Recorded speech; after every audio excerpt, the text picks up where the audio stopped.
All right, I've got it. This is a fantastic story of a political showdown, and it has all the right ingredients. An overconfident veteran, a sharp newcomer, and a public stage. The original version is a bit repetitive, especially in the aftermath section, but the core narrative is incredibly strong. I'm going to condense the setup, heighten the tension during the debate, and deliver a more focused and impactful conclusion. Here is the restructured story, ready for the screen. You ever watch someone walk into a fight so confident they have no idea they're about to lose everything? That's exactly what happened on live television when Senator Tim Scott, a 58-year-old political veteran, decided to pick a fight with Congresswoman Jasmine Crockett, a 32-year-old freshman. In one corner, you have the gentleman from South Carolina, a man who built his career on being the GOP's reasonable, experienced voice. In his mind, he was a seasoned statesman, and she was just a rookie out of her depth. In the other corner, you have a former civil rights attorney who never lost a major case. Someone whose colleagues knew her as a legal sharpshooter who could dismantle an opponent with cold, hard facts. Scott saw an easy target. What he didn't see was a trap she had laid for him. What happened next wasn't just a debate. It was a political assassination, and it was so devastating. Scott was left staring at the floor, speechless, as his career was redefined in real time. The scene is a CNN primetime panel. The topic is supposed to be a boring discussion on infrastructure. Scott goes first, giving his standard speech about government spending. Then Crockett responds, not with talking points, but with hard data, citing specific, crumbling bridges in her district and outdated water systems. And that's when Scott makes his first fatal mistake. With a patronizing smile, he looks at the anchor and says, "It's refreshing to hear a young member so passionate. But passion isn't the same as understanding the complex realities of how Congress actually works." The air in the studio goes still. You could feel the condescension. Crockett's expression doesn't change, but her eyes sharpen. She doesn't get angry. She gets to work.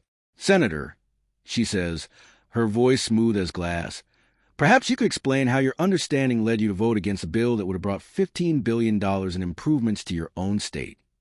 Scott's smile flickers. He tries to deflect, puffing his chest about his decade of experience. And that's when Crockett sets the trap.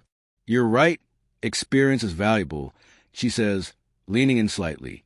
"So, in your decade in Congress, can you name 3 major pieces of legislation you personally authored that became law?"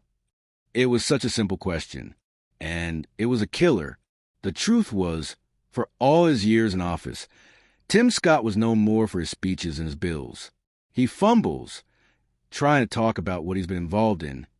Crockett cuts him off, still with that calm smile.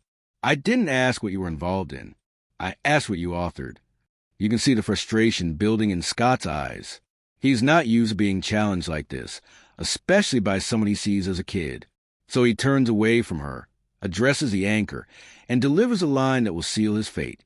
"This is exactly what I'm talking about," he says, his voice dripping with disdain. Congresswoman Crockett represents everything wrong with the new Democratic Party. Young, inexperienced, and clearly out of her depth. The insult hangs in the air. The producers in the control room know they've struck gold. But Crockett just sits there, letting his words sink in. When she finally speaks, her voice is quiet, focused, and absolutely lethal. "Senator," she begins, "I want to make sure I understand. You believe I'm too young and inexperienced to be here." She pauses, then picks up a folder. And everyone who watches politics knows. When someone brings out a folder, it's about to go down. "You brought up experience," she says, pulling out a single sheet of paper. "I have your voting record here. Would you like me to read it? Or would you prefer to tell the viewers why you voted against veteran health care, funding 4 times, against disaster relief for your own state twice?" The studio is dead silent. Scott's face goes pale. He realizes he didn't just step on a landmine. He walked into a perfectly orchestrated ambush. But Crockett isn't finished. She's just getting started. "Before Congress," she says, her voice commanding the room, "I was a civil rights attorney. In my 18 months in office, I've co-authored 5 bills that became law. 5, Senator, in 18 months. The camera catches Scott's face, and you can see the moment he knows he's drowning. Then she goes for the kill. "You called me young, inexperienced, and out of my depth," she says, looking him directly in the eye. "When you look at me, what exactly do you see that makes you think I'm not qualified to sit at this table?" The question is a thunderclap. Scott shifts, stammers, but Crockett doesn't let him off the hook. "Let me tell you what I see when I look at you," she continues, her voice like steel. "I see someone who spent so long being the only black Republican in the room that you've forgotten what it's like to be challenged by someone who looks like you but doesn't think like you." Then she pulls out another document. "This is your campaign finance report," she says, her voice dropping to a whisper. "Want to explain why 78% of your donations come from out of state? Why you vote against things that would help the people of South Carolina?" Scott just stares at the table. He has nothing. Crockett leans back, the victor. "Senator, you said I represent everything wrong with the Democratic Party. Let me tell you what I actually represent. I represent what happens when you underestimate a black woman who is smarter than you, more prepared than you, and who is not intimidated by your title. I represent the future." When the show cut to a commercial, it was already too late. The clip exploded online. Hashtag Crockett Destroys Scott was trending worldwide. The phrase "staring at the floor" became an instant meme, a symbol of what happens when bluster meets preparation. Every claim she made was fact-checked and proven 100% accurate.